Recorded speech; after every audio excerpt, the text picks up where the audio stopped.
Moi drodzy, dokonało się. Można by powiedzieć habemus Wiedźminum Geraltum albo coś takiego. O! Fliger. Moi drodzy, mamy Wiedźmina. Mamy Wiedźmina. Wiemy już, kto zagra rolę Geralta z Rivii. Słynnego rzeźnika z Blaviken. Białowłosego. Białego wilka. Moi drodzy, Henry Cavill. To nazwisko w pierwszym momencie generalnie nie powiedziało mi kompletnie nic. Nie skojarzyłem w ogóle tej postaci. Po wpisaniu sobie w Google okazało się, że jest to pan, który grał m.in. Supermana. I teraz tutaj wkleję wam te zdjęcie tego pana, jak on wygląda. I teraz warto, jak już wiemy, kto to jest, zastanowić się, czy jesteśmy zadowoleni z tego wyboru. W sensie, że on będzie tym Geraltem. Ja osobiście nie, moi drodzy. Ja osobiście nie jestem zadowolony. Wiecie na pewno, że ja bardzo chciałem, żeby Geraltem został Mads Mikkelsen. Według mnie, po odpowiedniej charakteryzacji, to jest postać o obliczu idealnym dosłownie do odegrania roli Geralta z Rivii. No ale zostanie nim pan Henry Cavill. Nie Mads Mikkelsen, ale też nie Karolak. No i jest biały. To też jako plus.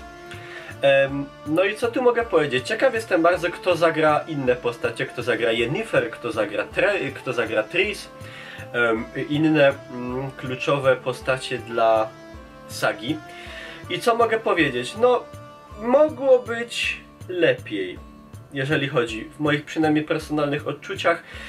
Czy to jest w ogóle przystojny i tak dalej, i pewnie jak go ucharakteryzują, to będzie zajebiście wyglądał, ale jednak ta twarz jest taka, wiecie, supermanowa, czyli taka bardzo amerykańska, taka zbyt modelowa, wydaje mi się. Amerykańska to jest chyba najlepsze słowo, jakie mi najlepiej pasuje. Jest strasznie amerykańska. No.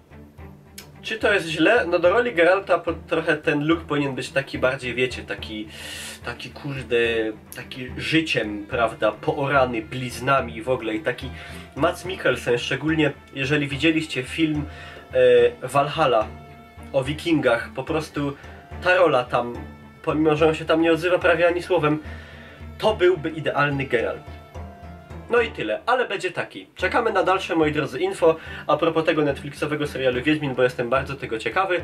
I czekam oczywiście na wasze opinie, czy wy jesteście zadowoleni z wyboru pana Henry'ego Cavilla na Geralta. Kogo wy byście widzieli, jeżeli nie jesteście zadowoleni? I jakie postaci obstawialibyście w innych rolach? Na przykład może Kożuchowska jako Yennefer. No, to ja już się może powstrzymam z moimi przewidywaniami. I to by było na tyle. Dziękuję wam za uwagę, czekam na wasze komentarze i widzimy się. To tak nie miało być.